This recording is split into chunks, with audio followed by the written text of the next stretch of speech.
What's up, you guys? I'm Chibi Joe, and I'm here with another comic book review. And this time we're doing Absolute Batman issue number 2. And this is starting off very similarly in a flashback like the first issue did. And one thing I forgot to mention at the end of issue number 1 is that you do get one last flashback, this time narrated by Alfred, about what happened at the zoo with his dad, who was the teacher, and when he pushed everyone into a shelter, he told Bruce, no matter what you hear, do not open the door. And he was killed. And we start off with Bruce trying to open the door, saying, "Dad, open up, please." And it's all silhouetted, and you see the body of Thomas Wayne laying against the door where his son is. Then it transitions to Bruce in the Batsuit fighting the party animals, getting hit with throwing knives, all of this.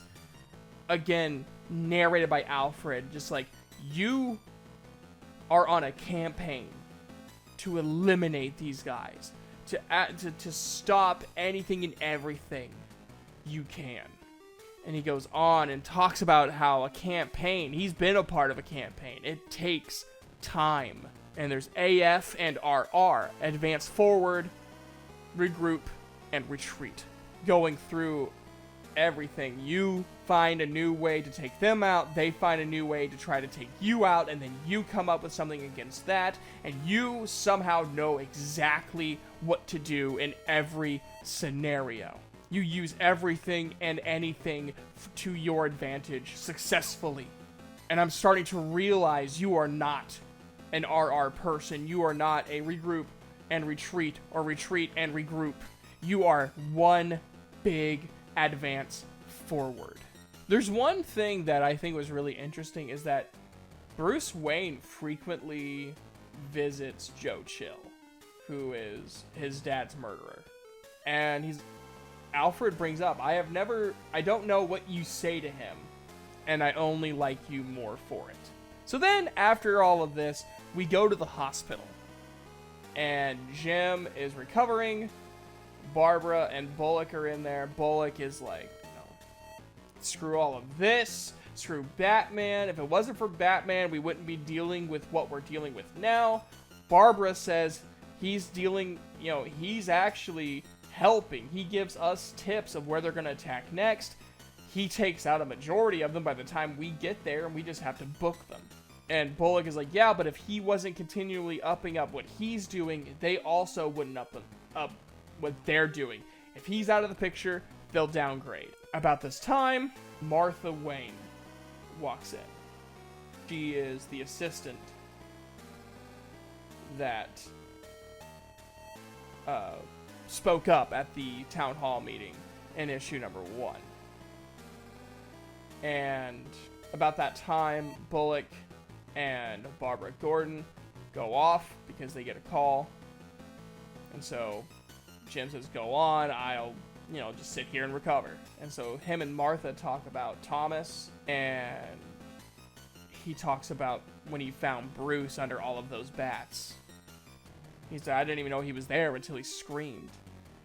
And Martha says, he used to give me all of these details about his day every day, and after that happened, he just became someone different. He doesn't talk to me anymore, and when he does talk, it's very distant. And it's showing flashbacks of like her saying, Bruce, all your friends are outside. Just go out and say hi. That's all you got to do. You don't have to stay out with them. Just say hi. And he says, no, leave me alone. And she just said, he's not my Bruce anymore. He's different. And at the end of that flashback that you see of him in his room, he throws this first place science fair medal out the window. So now we switch to a poker game. We heard about these poker games in issue number 1 with Two-Face, or at least we know him as Two-Face, but right now he's still just the DA Harvey Dent, Waylon Jones, Eddie, and the Penguin.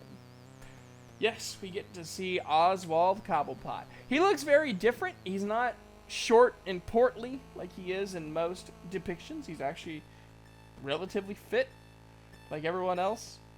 Edward Nygma's like the only one who's not, and that's because he's a robotics expert. He doesn't really do a lot of lifting because he doesn't have time to do all that because he's busy, you know, figuring out how to better AI and all of that. So they're playing and they're shooting the shit, and Bruce lays down the helmet of a party animal, and he goes, "How much would this go for?"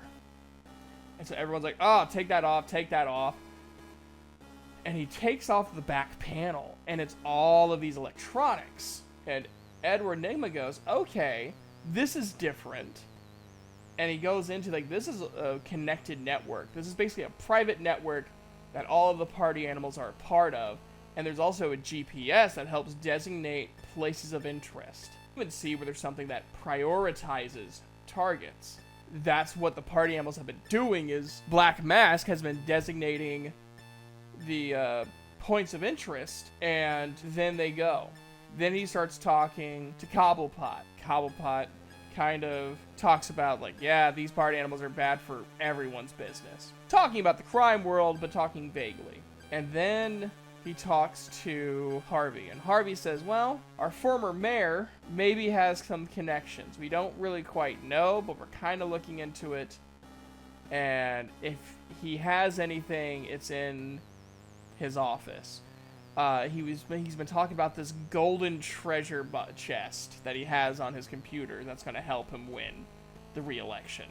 So then naturally, the next panel is Batman going into Mayor Hill's office. When he finds the golden treasure chest, it is a video of Black Mask saying, Batman, I'm really glad we met.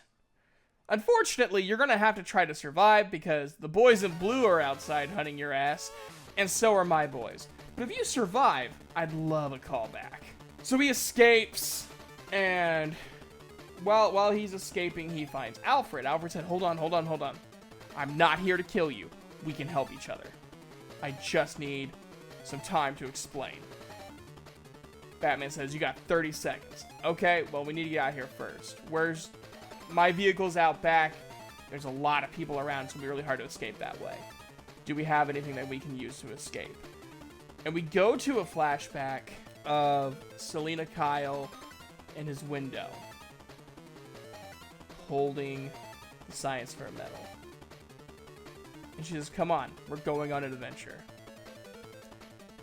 Goes back. Alfred asks again, do you have a vehicle we can escape in? And he says, you're standing in it.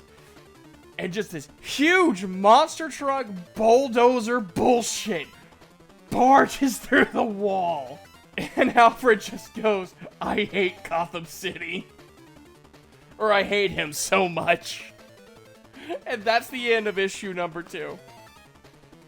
Fantastic. There's no epilogue. I was kind of disappointed. I was kind of wanting to learn more about Joker. But I loved this ending of just chaos. And I imagine when we go into issue number 3, more chaos is going to occur. And I'm perfectly fine with that.